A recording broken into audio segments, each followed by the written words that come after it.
Hoje, 7 de outubro de 2024. Confira os resultados das eleições municipais nas capitais do país. TSE recebe mais de 5.000 denúncias de irregularidades durante votação. Repatriados do Líbano são recebidos por Lula em São Paulo. Estudantes cotistas se destacam no ensino superior em 2023. Eu sou o Bruno Sena e o Rádio Notícias está no ar.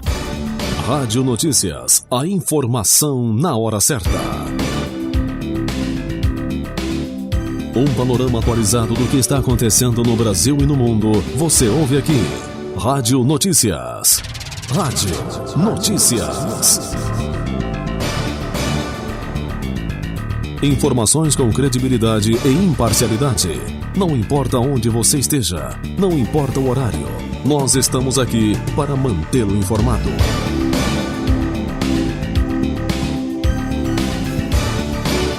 Rádio Notícias. A informação na hora certa.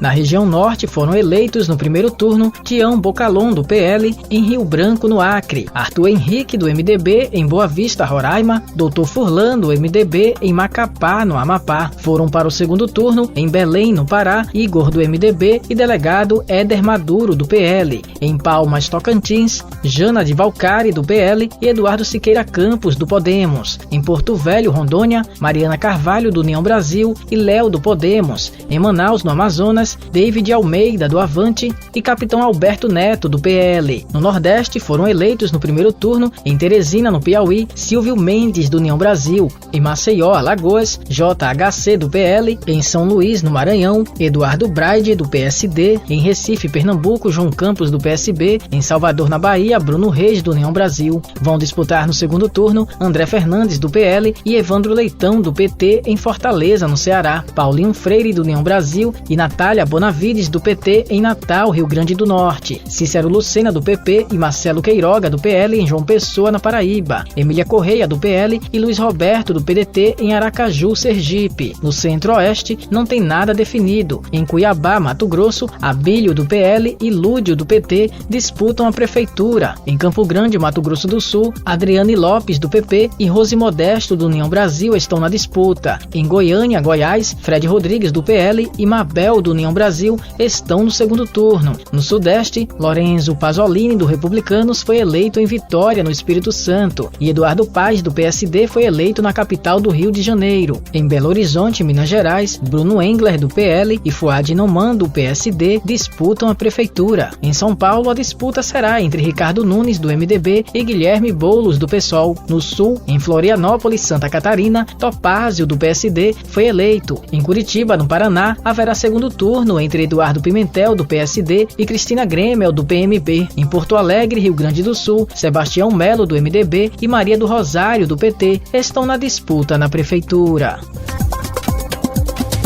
Lula promete acabar com apostas esportivas se regulamentação falhar. Quem traz mais detalhes é John Lima. O presidente Luiz Inácio Lula da Silva afirmou neste domingo 6 que acabará com as apostas esportivas no Brasil caso a regulamentação prevista para ser implementada ainda em outubro não funcione como esperado. Segundo Lula, cerca de 2.000 sites de apostas serão retirados do ar nas próximas semanas. O presidente também criticou o uso do Bolsa Família para apostas, afirmando que não é aceitável que beneficiários utilizem o benefício para esse fim.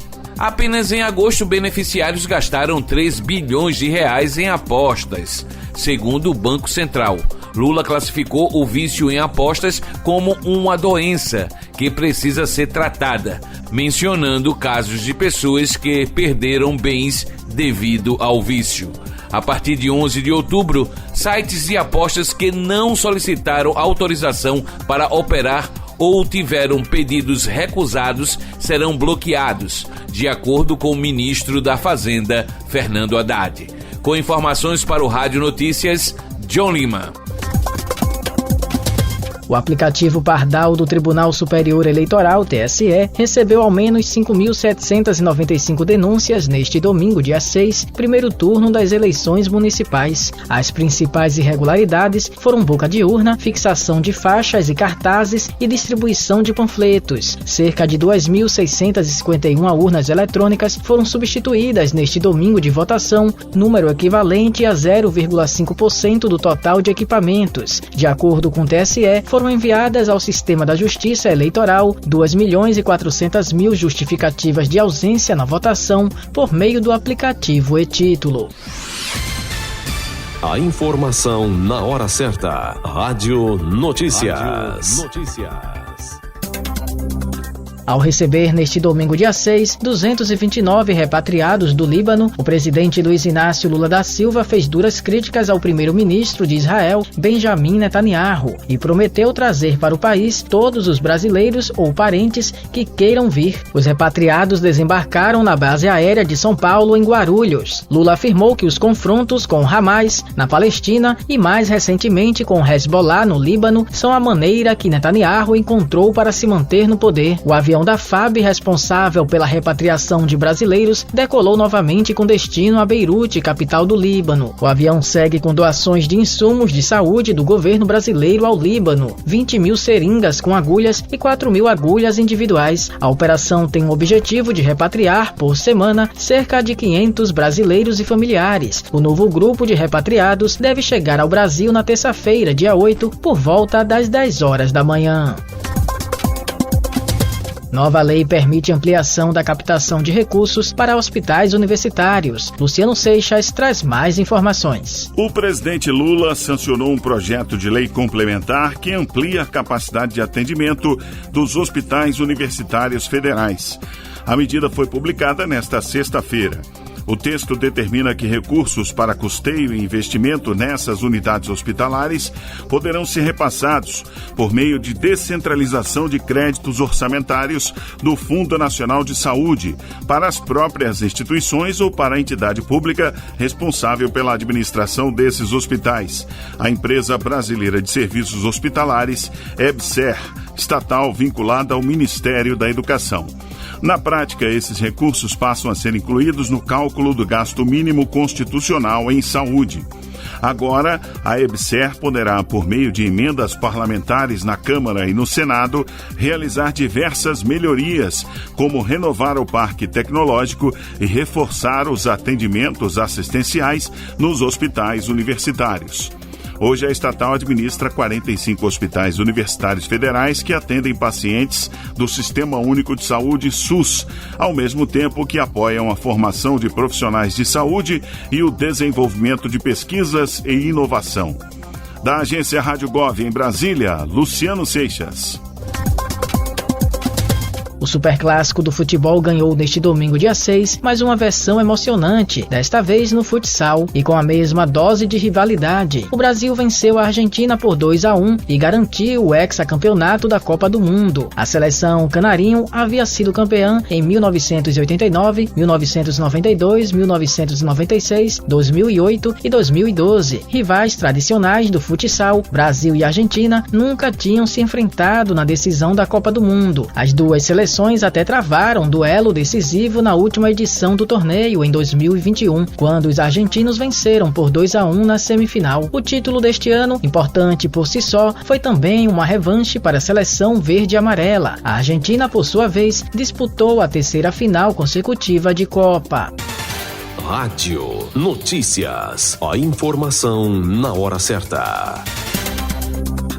Risco global. Bactéria multiresistente é encontrada em paciente brasileira. Micróbio é encontrado em ambiente hospitalar e não responde a nenhum antibiótico existente. Quem explica pra gente é Lívia Braz. Uma bactéria altamente resistente que não responde a nenhum antibiótico e com capacidade de se disseminar facilmente pelo mundo. A descoberta de uma cepa da bactéria Klebsiella pneumoniae é o resultado de uma pesquisa feita pelo professor do Instituto de Ciências Biomédicas da Universidade de São São Paulo, Newton Licopan, e apoiada pela Fundação de Amparo à Pesquisa do Estado de São Paulo. A nova cepa foi encontrada em uma mulher de 86 anos com infecção urinária num hospital da região Nordeste em 2022. A paciente morreu 24 horas depois de dar entrada na unidade de saúde. O genoma da bactéria foi sequenciado por um grupo de pesquisadores que comparou com um banco de dados de 408 outras sequências parecidas. O resultado, segundo o grupo, é alarmante e há risco que a bactéria se espalhe pelo mundo.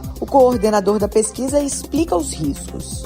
Con relación al peligro que esta bacteria ofrece, podría tener un punto de vista epidemiológico y otro clínico. Epidemiológicamente, el problema sería diseminar rápidamente, pudiendo ser endémica en algunos hospitales.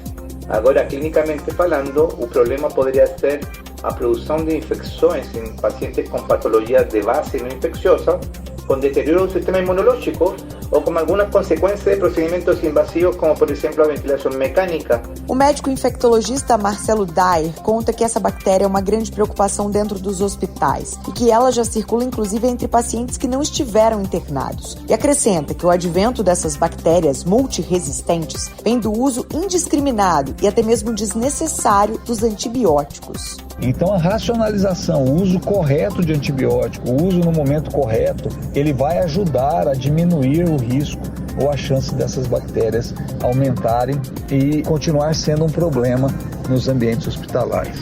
Uma pesquisa divulgada pela revista científica The Lancet no mês passado mostra que mais de 39 milhões de pessoas no mundo podem morrer em decorrência de infecções causadas por bactérias resistentes aos antibióticos nos próximos 25 anos. Segundo o levantamento, entre 1990 e 2021, a resistência aos antibióticos foi responsável pela morte de mais de 1 milhão de pessoas em todo o mundo. A maior parte dessas mortes foi causada pelo Staphylococcus aureus. Reportagem Lívia Brás.